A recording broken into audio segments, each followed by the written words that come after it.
Hi అండి. This is Banu. ఈరోజు మరో కొత్త వ్లాగ్‌తో మీ ముందుకొచ్చాను. వైజాగ్ కాలనీకి వెళ్దామని అనుకుంటున్నాము. నేను మరియు మా అక్క, బావ ఫ్రూటీ, పండు బయలుదేరాము. మేము మార్నింగ్ 11కి బయలుదేరామండి గట్కేసర్ నుండి. సుమారు 143 కిలోమీటర్ ఉంటుందండి వైజాగ్ కాలనీ. మాకు గట్కేసర్ నుండి వైజాగ్ కాలనీ రీచ్ అయ్యేసరికి 3 అవర్స్ పట్టిందండి. రోడ్స్ చాలా బాగున్నాయండి. సో, మేము 3 అవర్స్‌లో రీచ్ అయ్యాము లొకేషన్‌కు.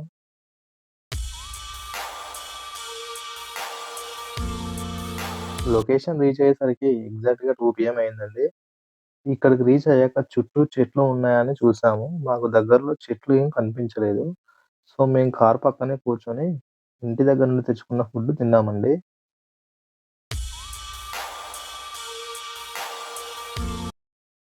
తిన్న తర్వాత చెరువు దగ్గరికి వెళ్ళామండి. ఇక్కడ కొద్ది దూరంలో ఐలాండ్ ఉంటుందంట. అందరూ బోట్‌లో వెళ్తున్నారు. మేము కూడా ఐలాండ్ వెళ్దామని అనుకుంటున్నాము. మేము రాము అనే పర్సన్ బోట్‌లో వెళ్ళాము. 5 మెంబర్స్ కలిపి 1500 తీసుకున్నాడు. ఇక్కడ వాళ్ళు మనకు లైఫ్ జాకెట్స్ ప్రొవైడ్ చేస్తున్నారు. మేమంతా లైఫ్ జాకెట్స్ వేసుకొని బయలుదేరాము. నేను ఫస్ట్ టైమ్ అండి బోట్ ఎక్కడం. రండి చూద్దాం. ఇతని పేరు రాము అండి. మమ్మల్ని ఐలాండ్‌కి తీసుకెళ్ళేది ఇతనే. బోట్‌లో అయితే ఎక్కామండి. చాలా ఎక్సైట్‌గా ఉంది. మేము ఫస్ట్ టైమ్ అండి బోట్ ఎక్కడం.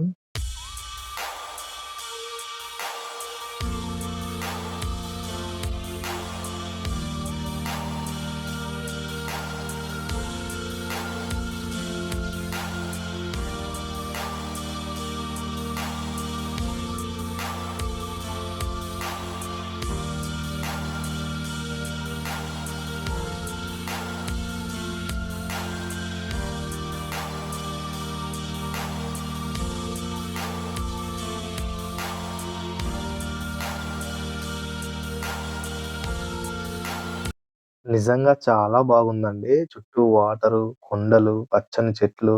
నా లైఫ్‌లో ఇదొక బెస్ట్ ఎక్స్‌పీరియన్స్ అండి. ఎందుకంటే ఫస్ట్ టైమ్ నేను బోట్‌లో వెళ్తున్నాను కాబట్టి.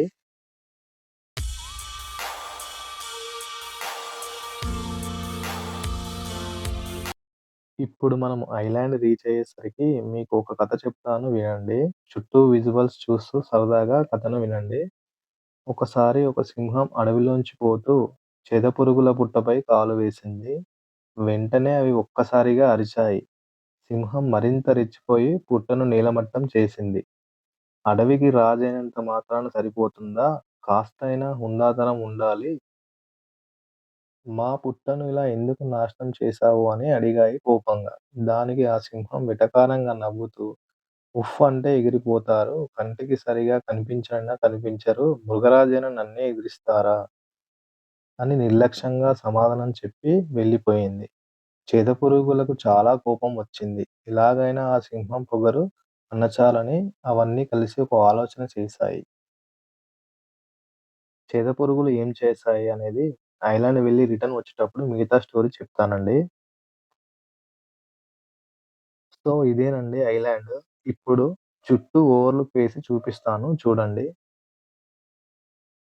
ఐలాండ్ చాలా బాగుందండి. కొద్దిసేపు నేను చుట్టూ తిరిగి చూసి, చెరువు గట్టున కూర్చొని కాసేపు రిలాక్స్ అయ్యానండి.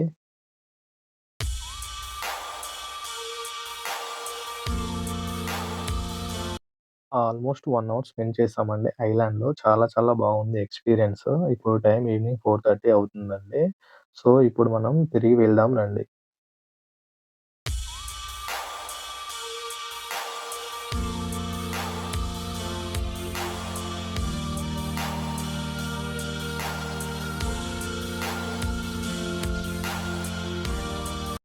సో, ఇప్పుడు మీకు మిగతా స్టోరీ చెప్తానండి. చెదపురుగులు సింహం మీద చాలా కోపంతో ఉన్నాయి. సింహం మీద కోపంతో కనిపించిన చెట్లను, మొక్కలను చెదపురుగులు పట్టాయి. చూస్తుండగానే కుందేళ్లు, జింకలు మొదలగు జంతువులకు ఆహారం దొరకకుండా చేశాయి. దీంతో జీవులన్నీ అడవిని వదిలి మరో చోటకు వెళ్ళిపోయాయి. వేటాడదామంటే జంతువులు కనిపించకపోయేసరికి సింహం అవాక్కయింది. తమ తాత ముత్తాతల నుంచి వారసత్వంగా వస్తున్న గుహను తప్పని పరిస్థితిలో విడిచిపెట్టాల్సి వచ్చింది.